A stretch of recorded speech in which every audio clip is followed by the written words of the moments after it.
In the entire canon of human literature, there is perhaps no single sentence more shocking, more theologically complex than Genesis chapter 6, verse 6. It is a statement that has challenged scholars, philosophers, and believers for millennia. A single line that seems to contradict everything we believe about an all-powerful, all-knowing Creator. The Lord regretted that He had made human beings on the earth, and His heart was deeply troubled. Regretted. How can a perfect being regret? How can a Creator who sees the end from the beginning be surprised by the outcome? We all know the story of Noah. We know the ark. We know the animals, 2 by 2. We know the rain, the dove, and the rainbow. But the story of the great flood is not truly about the water. It is not even about the boat. It is the story of a relationship so broken, a creation so corrupted, that its own maker was brought to a point of divine sorrow. This is not just the story of a flood. It is the story of the day God regretted and the agonizing decision that followed. This is the untold story of Noah's flood.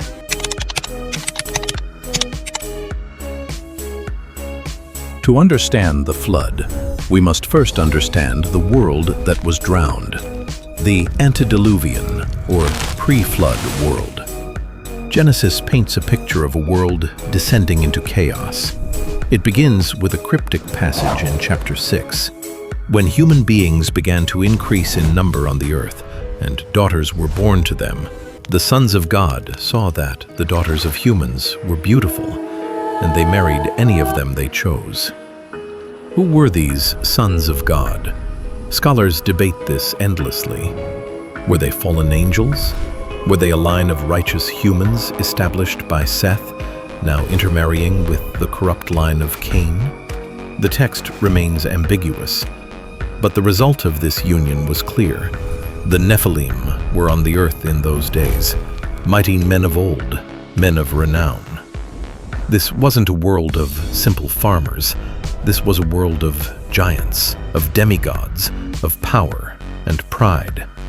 This was a world that had forgotten its Creator, and the corruption was not just external, it was internal, it was total. The Bible uses language that is absolute. The Lord saw how great the wickedness of the human race had become on the earth, and that every inclination of the thoughts of the human heart was only evil all the time. Imagine that. Not a single good thought, not one act of pure charity. A world where every motivation, every plan, every secret desire was rooted in selfishness, violence, and depravity. Can you even conceive of a world so broken? The creation had become a mirror image of its intended purpose. The earth, which God had declared good, was now filled with violence. Humanity, created in the image of God, had systematically erased that image. They had become something monstrous. And God saw it. He didn't just see the actions. He saw the inclination. He saw the source code of their hearts, and it was irretrievably corrupt. The relationship between Creator and creation was severed. The experiment, it seemed, had failed. And so we return to that devastating verse. The Lord regretted. This is where we must pause. Our human understanding of regret is flawed. For us, regret means, I wish I had known better. It implies a mistake, a lack of foresight. If I had known the stove was hot, I wouldn't have touched it. This cannot be the meaning here. The God of Genesis is omniscient. He knew this would happen. So, what does the Hebrew word niham truly mean? Niham does not mean to make a mistake. It is a word of deep, visceral emotion. It means to be pained, to grieve, or to sigh. It is the same word used when a parent who gave their child every opportunity watches that child make a ruinous choice. The parent didn't make a mistake in loving them, but they are grieved to their core by the outcome. This was not the regret of a flawed architect. This was the profound sorrow of a loving father. His heart was deeply troubled. He was pained by what his creation had become, and in this divine grief, he makes a decision. A terrible, necessary decision. So the Lord said, "I will blot out from the face of the earth the human race I have created, and with them the animals, the birds, and the creatures that move along the ground, for I am grieved that I have made them." It is a total uncreation, a complete reset. The only way to cleanse the world of the evil that saturated it was to return it to the watery chaos it came from in the beginning.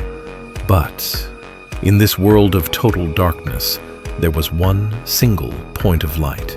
Verse 8, "But Noah found grace in the eyes of the Lord." Who was this man, Noah? The text is specific. He was a righteous man, blameless among the people of his time, and he walked faithfully with God. Noah was not perfect. The Bible later shows us his flaws, but in a world where every other heart was only evil all the time, Noah's heart was different. He was blameless, not because he was sinless, but because he was wholehearted in his devotion. While the rest of the world walked its own violent path, Noah walked with God. He was the last remnant of the original good creation, and in him, God saw a seed worth saving. Grace was not something Noah earned. It was a gift bestowed upon him by a God who, even in his judgment, was looking for a reason to save.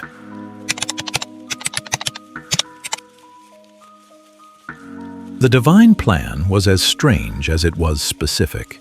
God didn't just tell Noah to build a boat. He gave him a precise blueprint for a vessel of impossible scale. "Make yourself an ark of cypress wood. Make rooms in it, and coat it with pitch inside and out. This is how you are to build it. The ark is to be 300 cubits long, 50 cubits wide, and 30 cubits high." Let's put that in modern terms. A cubit is the length from an elbow to the tip of the middle finger, roughly 18 inches. This means the ark was 450 feet long, 75 feet wide, and 45 feet high. It was not a sleek ship designed for travel. It was a massive rectangular barge designed for one thing: survival. It was a floating box of preservation, with a displacement tonnage comparable to a 19th century battleship. And then, the mission. Noah was to bring his wife, his 3 sons, Shem, Ham, and Japheth, and their wives. But he was also to save the animal kingdom. "You are to bring into the ark 2 of all living creatures, male and female, to keep them alive with you. And take with you 7 pairs of every kind of clean animal, and 7 pairs of every kind of bird." This was not just about saving his family. God was preserving the entire ecosystem. He was saving his own creation from the judgment that humanity had brought upon it. But this project came with a ticking clock. In Genesis 6:3, God declares, "My spirit will not contend with humans forever, for they are mortal. Their days will be 120 years." For 120 years, Noah built. For 120 years, he planned, he sawed, he hammered, he pitched. And for 120 years, he warned. The New Testament, in 2 Peter, calls Noah a preacher of righteousness. Imagine the scene. A man in the middle of dry land, building a ship the size of a modern cargo vessel. He would have been the laughingstock of the world. He preached of a judgment they could not imagine, from a God they did not care about. What would you have done? Would you have kept building, day after day, for over a century, while the entire world called you a fool? Yet, for 120 years, Noah did not waver. He did everything just as God commanded him.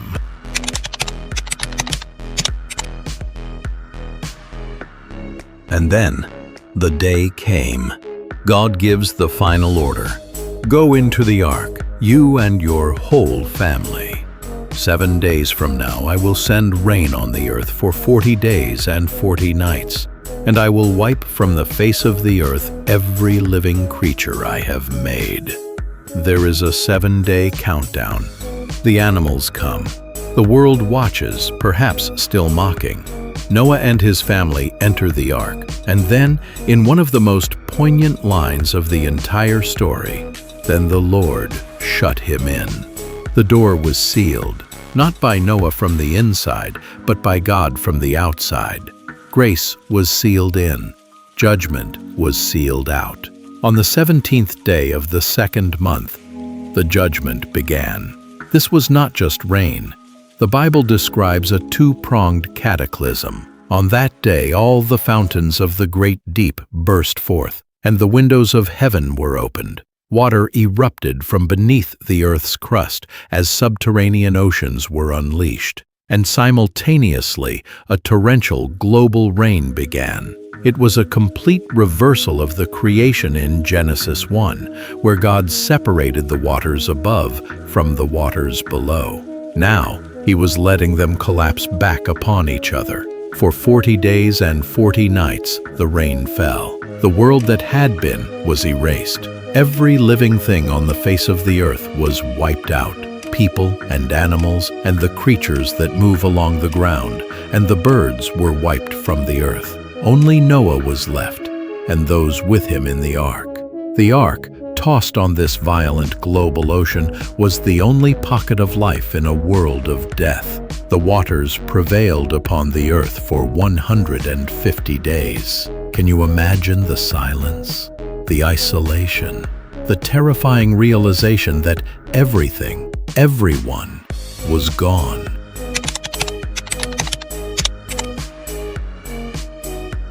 The judgment was complete. Now, grace would begin its work. But God remembered Noah. What a beautiful phrase. Not that God had forgotten, but that it was now time to act on Noah's behalf. God sent a wind to sweep over the earth, and the waters began to recede. The fountains of the deep and the windows of heaven were closed. The ark, after months of drifting, finally came to rest, not on a beach, but on the mountains of Ararat. But the ordeal was not over. Noah demonstrated a new virtue, patience. He did not fling open the door. He waited. He sent out a raven, which flew back and forth. Then he sent a dove. It returned, finding no place to rest. He waited 7 more days. He sent the dove again. This time it returned in the evening, and in its beak was a freshly plucked olive leaf. It was the first sign. Life, growth, a new world. He waited 7 more days and sent the dove a final time. It did not return. Finally, after more than a year sealed inside the ark, God spoke again. "Come out of the ark, you and your wife and your sons and their wives." Noah emerged. He and his family stepped out onto a clean, silent, empty planet. A world washed clean, ready for a new start. And what is the first thing Noah does? He doesn't build a house. He doesn't plant a field. He builds an altar. He took some of the clean animals and birds he had so carefully preserved, and he sacrificed burnt offerings on the altar. It was an act of profound worship, gratitude, and acknowledgement of the God who had delivered him. And God's response to this act of pure worship changes everything. The Lord smelled the pleasing aroma and said in his heart, "Never again will I curse the ground because of humans, even though every inclination of their heart is evil from childhood. And never again will I destroy all living creatures, as I have done." Notice what has changed. Humanity hasn't. God acknowledges that the human heart is still inclined to evil from childhood. The flood did not fix the human heart. What changed was God's approach. He makes a promise, a covenant. As long as the earth endures, seed time and harvest, cold and heat, summer and winter, day and night will never cease. And he gives a sign, a beautiful, impossible sign, born of water and light. "I have set my rainbow in the clouds, and it will be the sign of the covenant between me and the earth. Whenever the rainbow appears in the clouds, I will see it and remember the everlasting covenant."